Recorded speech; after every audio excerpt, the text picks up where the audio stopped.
Hello everyone, today I'm going to talk about the durability of this Rustico Courier journal. So it took me about 2.5 months to fill up this journal and I really enjoyed using it. I think it's a great quality product. It still looks almost like new, except here and there it has a few nicks and dings from traveling with me. And so what I really love about this is that it feels almost indestructible. Like you can bend this over any way you want, and the binding, since there is no actual binding, it's just the stitching that holds the paper in place. Like nothing will come apart when you bend this over. You can do pretty much whatever you want in terms of bending it and moving it around. Like nothing will come loose at all. Everything's still super tight in place because you used a thicker yarn here to put this journal together, so everything is still like it was when I started using it.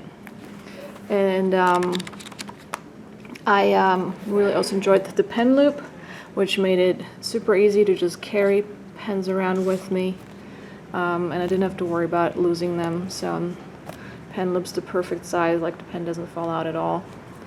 And the only thing that I kind of changed is that this used to be a wrap-tie journal, and I kind of get bothered by the actual strings and dangling off and getting kind of like stuck somewhere. So I took out the straps here. I have like over 6 feet long, these straps, and I just used this flap instead of wrapping it up as a bookmark. So it held the paper in place. And yeah, I really enjoyed that because I could find my spot right away when I was writing, and I didn't have to look for where I left off. And yeah, just when I was writing, I just bent this in here and then just wrote on it like this. And yeah, I just really enjoyed doing that instead of having the leather straps dangling off. So I would probably do that again if I were to use this notebook again. So amazing quality, super sturdy. The only thing is the paper quality, and not actually the paper quality. It's really good paper. It's just the texture of the paper is really rough.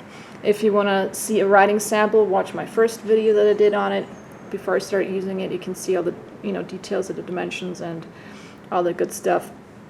There's a lot of texture on this paper, so writing with even a rollerball pen would start not working quite properly. Like the ink flow would really be sporadic, and then actually a ballpoint pen would kind of start working too and not flow as smoothly. So I got a little bit frustrated with the paper, and then the only thing that did give me consistent ink flow was this Uniball Jetstream pen that I can highly recommend. It's actually my favorite pen to write with at the moment.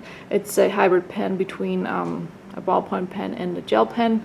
It has the thickness of a ballpoint pen ink, but it flows as smooth as a gel pen. That's probably the best way to describe the ink that comes out of this.